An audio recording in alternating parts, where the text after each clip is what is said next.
Nampaknya konflik Israel sama Iran makin panas saja ya. Konflik ini gak sekedar perang antara Israel dengan Iran, tapi potensi konflik ini lebih dari itu. Secara kedua negara ini punya sekutu masing-masing, dan sekutu mereka bertolak belakang.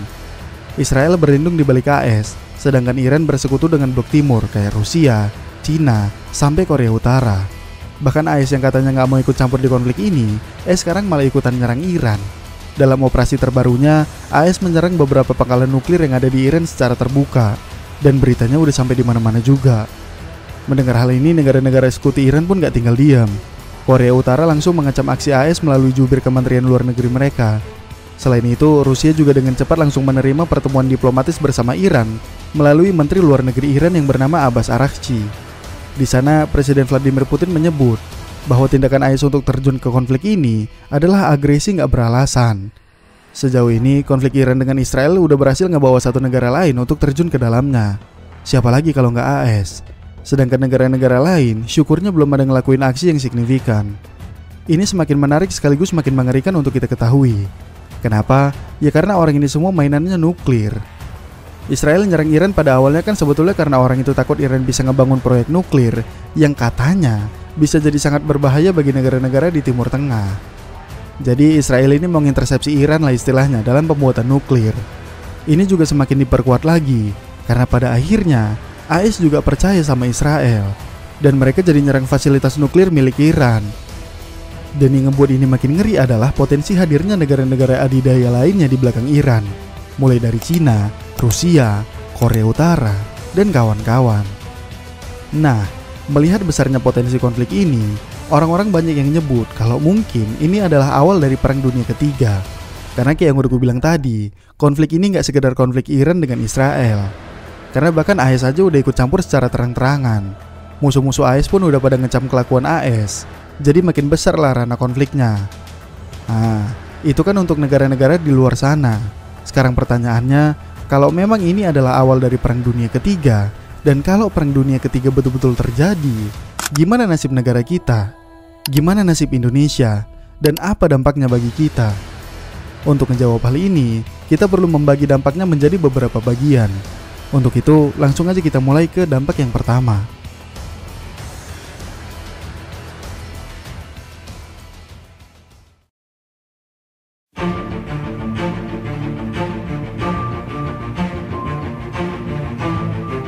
Kayak yang kita semua tahu, Indonesia termasuk ke dalam gerakan non-blok, yang artinya Indonesia nggak memihak negara manapun ataupun region manapun, terutama jika terjadi konflik.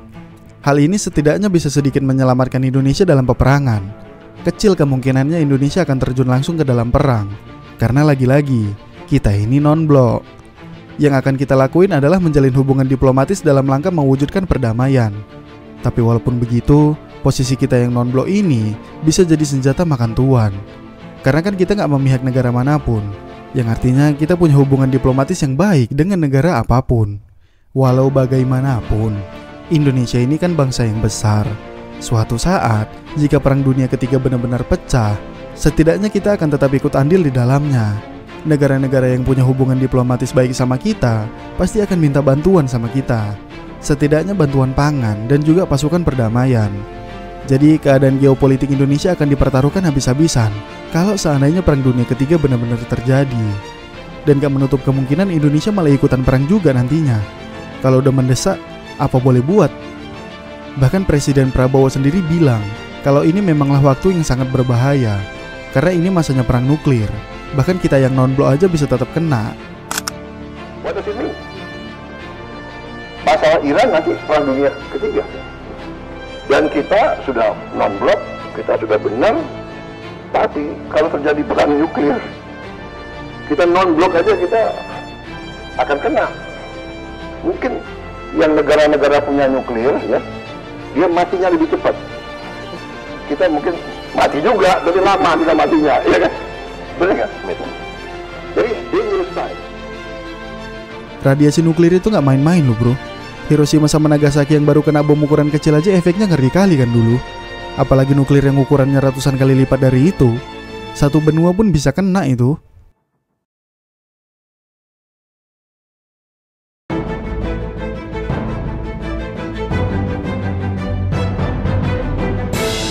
Selain geopolitik, Indonesia juga pasti akan kena dampak ekonomi yang buruk dari Perang Dunia Ketiga. Karena kalau seandainya Perang Dunia Ketiga betul-betul kejadian, inflasi besar-besaran pasti nggak terhindarkan. Kita ambil contoh simpel aja, minyak bumi. Kita semua tahu lah kalau salah satu pasokan minyak bumi terbesar itu berasal dari negara-negara di Timur Tengah. Dan sayangnya, sebagian besar negara-negara di Timur Tengah yang menjadi produsen terbesar minyak bumi itu adalah sekutunya Amerika. Sebut aja Arab Saudi dan juga Uni Emirat Arab. Jadi karena negara-negara Timur Tengah ini bersekutu sama Amerika, Amerika jadi bisa dapetin pasokan minyak bumi yang jauh lebih murah dan jauh lebih cepat. Dan salah satu cara yang paling sering dipakai dalam pendistribusian minyak bumi adalah melalui jalur laut. Nah, salah satu rute yang pasti akan dilalui sama kapal-kapal tanker itu adalah Selat Hormuz yang terletak di Teluk Persia. Sayangnya, Selat Hormuz ini terletak langsung di dekat daratan Iran. Bahkan selat ini bisa dibilang termasuk ke dalam daerah lautnya Iran. Nah, karena kapal-kapal tanker ini isinya adalah minyak bumi yang akan didistribusikan ke Amerika dan negara lainnya, Iran bisa aja dengan sengaja menutup jalur pendistribusian minyak bumi ini. Dengan ditutupnya jalur ini, minyak bumi hasil produksi negara-negara Timur Tengah akan semakin sulit dan semakin lama nyampenya. Ditahan Iran kan kapalnya. Otomatis ini akan mengurangi suplai minyak bumi secara langsung. Dan juga harga minyak bumi pasti akan naik gila-gilaan. Karena bahkan diketahui, konsumsi minyak global itu 20%-nya berasal dari Timur Tengah. Dan satu-satunya jalan negara-negara Timur Tengah ini menjual minyak mereka adalah dengan melewati Selat Hormuz itu tadi. Jadi kalau selat itu ditutup sama Iran, lumpuhlah sudah. Naiklah nanti harga minyak bumi semuanya. Yang paling terasa dampaknya sama kita paling nanti harga bahan bakar lah. Sekarang aja udah naik kan. Nah kalau sampai Iran nutup Selat Hormuz itu, bisa lebih mahal lagi nanti. Pertalite yang harganya 10.000 bisa jadi 30.000 per liter nantinya. Dan itu gak cuma terjadi sama kita doang, tapi seluruh dunia juga bakal ikut ngerasain. Endingnya ya bakal terjadi inflasi besar-besaran. Makanya kalau kalian sering baca berita, negara-negara Timur Tengah itu pada ngelarang AS untuk ikut perang dan juga ngecam Israel. Karena mereka takut Iran bakal nutup jalur itu kalau AS ikut campur. Bukan karena mereka ngedukung Iran. Secara kan sesimpel untuk mengoperasikan jet tempur itu kan butuh bahan bakar. Bahan bakarnya dari mana? Ya dari Timur Tengah. Nah kalau kapal-kapal tanker yang bawa bahan minyak itu ditahan sama Iran kan nanti suplai minyak ke AS dan negara sekutunya jadi terbatas. Jadi gak bisa lah orang itu nyerang pakai jet tempur. Mogok lah jetnya nanti ya kan. Yang jelas kalau Perang Dunia Ketiga pecah, bakal gila kali guncangan ekonomi di bumi ini. Saat ini pihak Iran udah memperhitungkan untuk betulan nutup Selat Hormuz. Mereka tinggal menunggu persetujuan supreme leader mereka yang bernama Khamenei. Kalau ini disetujui, ya kacau sudah perekonomian dunia.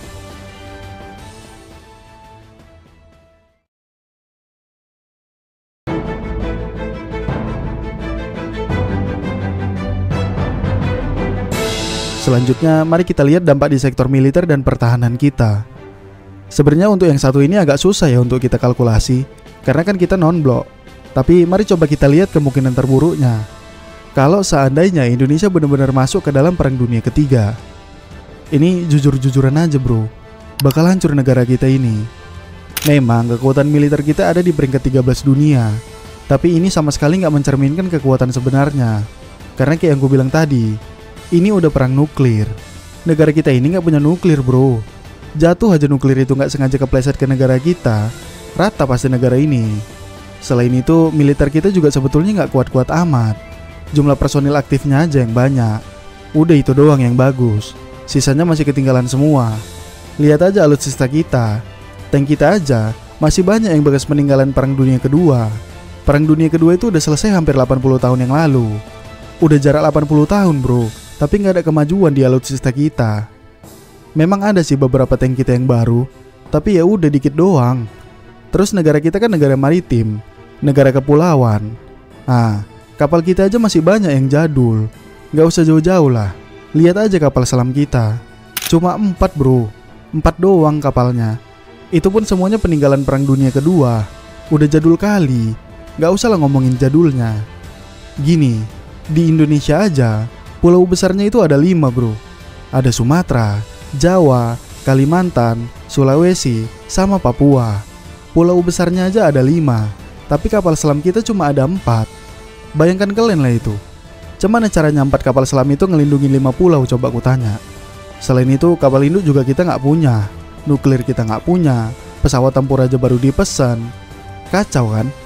Satu-satunya yang unggul itu cuma manpowernya aja, jumlah pasukan aktifnya aja yang unggul. Apalah artinya jumlah pasukan aktif kalau lawannya udah nuklir sama alutsista kelas berat? Sekali serang habis semua itu manusia. Kalau udah kayak gitu ya kita cuma bisa berharap sama sekutu kita aja. Tergantung nanti kita mihaknya ke siapa, ke blok timur atau ke blok barat.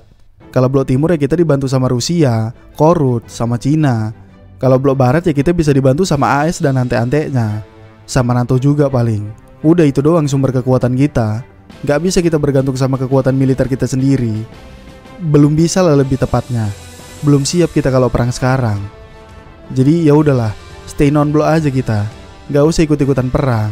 Biar masih bisa kita makan mie ayam dengan tenang ya kan. Menghirup segarnya udara pagi hari. Intinya posisi kita sekarang ini udah paling betul lah. Kita tetap jadi salah satu negara yang mempertahankan perdamaian dunia aja udah.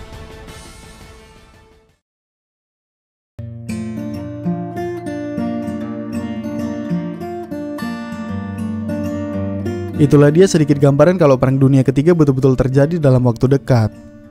Memang untuk sekarang kita masih bisa bercanda, tapi kalau amit-amit ini betulan terjadi, dunia bakal beneran hancur bro.